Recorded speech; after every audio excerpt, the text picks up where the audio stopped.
So, welcome to Peter McCullagh, who's a old friend of ours. We're going to talk today about about generalized linear models. The Nelder and Wedderburn paper, although Peter wasn't an author of the original paper, both the authors are deceased. But Peter did write the main book on the subject with Nelder. There it is. There's my book, original. Good. Oh, if you look at the text. Oh, that's the first edition, is it? It's a first edition, because I've got both, but this one I wanted to see the date. It was 1983. That's right. And this, I have to tell you, this was a Bible for Rob and me. Yeah. And computing had just taken off a little bit, and there was the Glim package at from England, and we were all into it, and generalized linear models were just the thing, so we loved it. And what happened to us, of course, is we met at Stanford, and we're two of the few people that knew about generalized linear models, and because of that, we ended up developing generalized additive models as a takeoff. Yes, I remember. I remember that. Well, that's true. When I visited the US first, which was a little bit before that, in 77 to 79, I think it was, yeah. And I taught at the University of Chicago then. Generalized linear models was not anything anybody knew anything about, or they had a copy of Glim. David Wallace had a copy of Glim, but it wasn't used very much. And anyway, I introduced it there, and I got in contact with John at the time to clarify some points in the Glim manual. And somehow then when I went back to Imperial later on, we decided that it would be a good idea to write a book, or at least it was fairly apparent to me at the time that it would be a good idea to have a book on the topic. And so you arrived in Imperial for the first time when? I graduated in 77. You started your PhD under David Cox. Well, actually, my PhD was with Tony Atkinson. Oh, okay. Not with David. Officially with Tony Atkinson, although David at that time advised nearly everybody to some extent. There weren't a large number of PhD students at the time, about 3 per year. So it was about 10 altogether at most. And so by modern standards, it was very small. Yes. But anyway, yeah, so Tony Atkinson was my advisor, and he wasn't particular. He was interested, of course, in linear models, and I talked to him a lot about design of experiments, which was his main interest, and plotting and various things of that sort. But it wasn't really all that close to my own work. So my own research work would be the stuff that occurs in chapter 5, I think it is, of the second edition. I don't remember what it is in the first edition, whether it's the same chapter or not, but it's a multinomial models and ordinal logistic models and things. Oh, that was your PhD thesis, wasn't it? Part of that? Yeah, that sort of thing.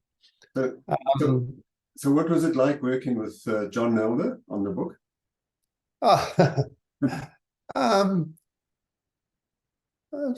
It's interesting. John had very definite ideas on certain things, and if your ideas didn't coincide, it would have been very difficult to work. Mm-hmm. But by and large, on the things that John felt most strongly about, like marginality, for example, interactions, out-main effects, and things of that sort, for which he was, if you wanted to get him irate, you could point out a paper that had done this damnable deed. And he was very British, wasn't he? Very British. Yes, yeah. I mean, he looked like a sort of an Air Force, ex-Air Force handlebar mustache, yeah, with a mustache he had for a while. Yeah, and he had been in I don't think it was the Air Force, but he had been in the armed forces at some point during the war or towards the end of the war, and so he had some of that demeanor. But and so we were very different in that sense. Very little, no commonality of background, but we got on quite well. At least during the 80s, I would say. Yeah, things were a bit. No, carry on. Sorry. Yeah. So so we during the later on when he got on to these random effects models, we both agreed that random effects models were important, and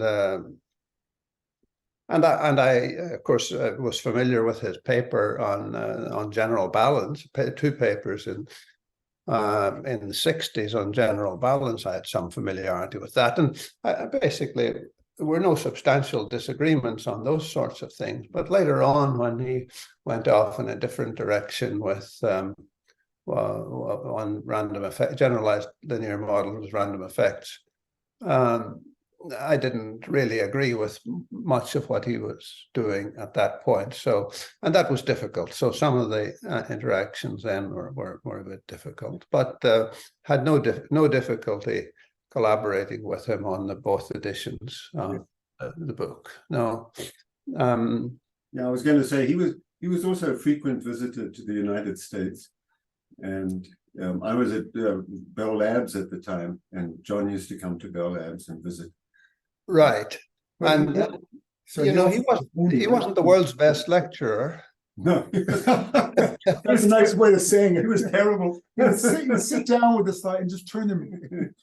Oh yeah, and I've seen him on occasion with a big pile of slides, and he would go fishing for a slide, and maybe 100 of these, and he'd be fishing for one. And no, it wasn't riveting. Yeah, Rob was reminding me, because Bell Labs belonged to AT&T telephone company. I'd get a phone call from John Nelder, and I'd pick up the phone and said, "Trevor, this is John here. Can you call me back, please?" And he put the phone down.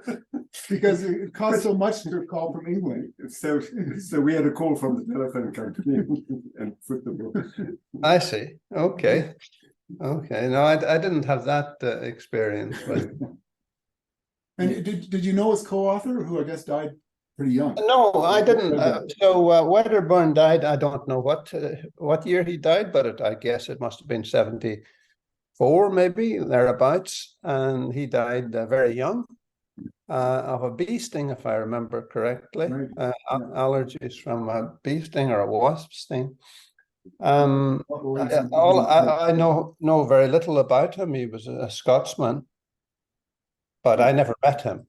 Yes. I mean, I was still an undergraduate at that point. I didn't start my PhD until 74. Mm-hmm. So by that point, I think Wedderburn was dead. Mm-hmm. I sometimes think about that, the paper, and how certainly it was a very influential paper, no question of that, if you measure the influence by citations. Certainly very influential, and was very quickly influential in sense of citations. It racked up a large number of citations in the 70s and 80s. But in terms of originality, I wouldn't give the paper high marks. So that's a peculiarity. I see. I don't think there's much in the paper. It's a very short paper. Yeah. And is it kind of like the EM paper in that sense, that, I mean, maybe its contributions that sort of pull things together in one common framework and language? So maybe some of that. I think there's probably more originality in the EM paper than in the Nelder Wedderburn paper, but it doesn't mean, of course, there's a big difference between paper being influential and a paper being original. Yeah. I think why would you look back and you ask, why was it influential? What about it was influential? And as you pointed out, it pulls together various strands of things and puts them in a coherent framework. And John was very good at that. But it also, I think, the fact that it was accompanied by Glim. Right. It came out at the same time. Who wrote the original Glim? Was John involved in that? Well, the Glim system, if I remember correctly, was a working party of the Royal Statistical Society. So it was under the aegis of the Royal Statistical Society. And I think John was probably the leader in that group. But he certainly wasn't the only one in it.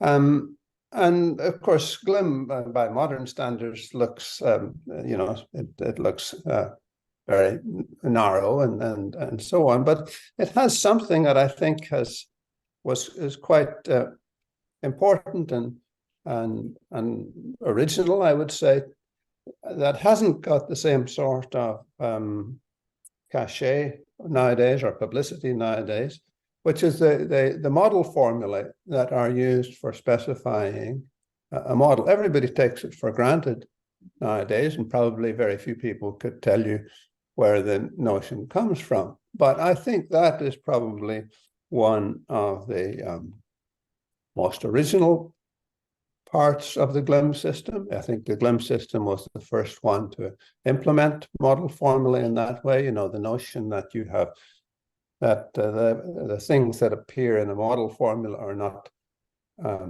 the same letters or whatever that appear outside a model formula, but they're not handled in the same way. Right. So the plus sign doesn't mean the same thing, and the multiply sign doesn't mean the same thing. And so that you have this notion of things being treated in a model formula differently from they're treated in an algebraic expression. Oh, I think you're absolutely right. I mean, it gave a way of expressing a model in an intuitive form, you know, where you didn't have to get bogged down by, you know, all the algebra building matrices and whatever. And it was amazing. S plus or S and S. Well, in S, yeah. So we basically followed the same paradigm in S and now in R, using that, you know, using the same model formula language. Yeah. So that's I think Wilkinson and Rogers from 1972, and I think so. I think in that sense that paper has been extraordinarily influential, but has had relatively few citations. Yeah. So it's a peculiar thing. Yes. So I want just a quick point of just in reference to that. You know, Python has become the new language in machine learning and AI. Everyone's using Python. People are leaving the R community and moving to Python. And that modeling language was largely missing from Python. But you mean the model formula? The model formula and things like that. And it's starting to get put in there. They realize they've already, you know, got versions of it, and now there's better versions. So I think people realize the importance of that. Yeah, but they probably never cite Wilkinson and Rogers. Yeah. That's a good point. After this conversation, I'm going to go and look in our to go take a look in S book and see if we reference Wilkinson and Rogers, because I always knew that was a source for that. Is that Wilkinson? A different Wilkinson? Yeah, so Graham Wilkinson. Graham Wilkinson from Australia. I mean, quite a character in his own right. I don't know Rogers at all, but Wilkinson is from Australia. Yes, you know, the Johnson, the Nelder Wedderburn paper was listed as in one of the Johnson Cox volumes as one of the most influential papers, and that's fine. But you know, in terms of citations, absolutely. But I would argue that the Wilkinson-Rogers paper has been equally influential, with many fewer citations. And it's on the formula language. That's what it's about. Mm-hmm. Yeah, it's just on the formulae and what exactly it means. Yeah. You know, it's not just a matter, of course, you know what it's all about, but to my way of thinking, it's not just a matter of constructing these model matrices in a simple way. Of course, it reduces the error. If you had to construct these matrices sort of from first principles, you probably would make a lot more mistakes. There are a lot of entries there. But it also protects you, how to say it, from doing silly things. Mm-hmm. You know, you how to say it, you can't easily have interactions without main effects. Just the model formulae doesn't allow that for good reasons.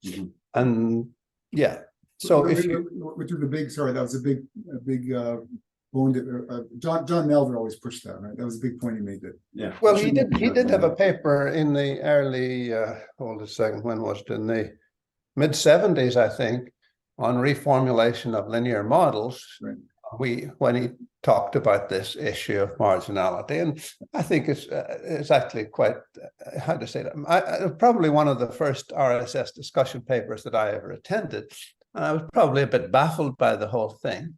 But I do recall, of course, my recollection might be not correct now, but I'm going to say what I recall anyway, which was that some of the discussion was rather heated. Yeah. Yes. Which is not unusual SS meetings, but particularly my recollection is that there were some salty remarks from Kempthorne, for example, and not that Nelder disagreed with Kempthorne on these sorts of matters, but I don't think they got along personally. I don't know what exactly the reasons were, but they apparently did not. So I think Kempthorne took some offense with some of the things that John was either some of the things that he was saying or some of the notions that he was claiming, or maybe that he was claiming that were his. But they were both very strong-willed individuals, right? Yeah. So I never met Kempthorne, but I gather that that's the case. Yes. So it would be too much to expect that they could get along on. So the other thing you might like to know about the Nelder-Wedderburn paper is that it was published in JRSS-A, if I remember correctly. But it was first submitted to Biometrika. Oh, we know what that means. And so I didn't know this for many, many years, but I do know it. I do know it now. It was submitted to Biometrika and rejected. Yes. So on what ground? I'll tell you exactly. Cox was editor at the time, and so when the paper was included in the Johnson and Cox volume, I was asked to write an introduction to it. So a one-page introduction. I don't remember what I said, but it's probably not very different in tone from what I'm saying to you. So that was sometime in the early 90s, and around then, about 94, it was. I was interviewing David, and he said, "Oh, I see that you're involved in that Johnson and Cox volume with the Nelder-Wedderburn paper." I said, "Yeah." He said, "Oh, I read your piece."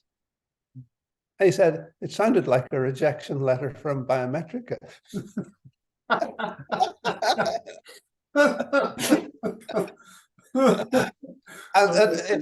it was only at that point that David, and I was a bit surprised by this remark, and he could clearly see the surprise in my face. But he then told me, "Oh, you know the history of the paper," and I did not at that point. But he told me at that point that it had been rejected by Biometrika. Was your piece negative in some way? I mean, well, you can read it. We will. Well, was it negative? It was. I mean, put it this way: I don't think John took any offense at it, although I'm not sure. He certainly never said anything to me. But it was saying, that the paper, well, it was saying the same sorts of things that I'm saying to you. The paper was very influential, but not very original. Yes.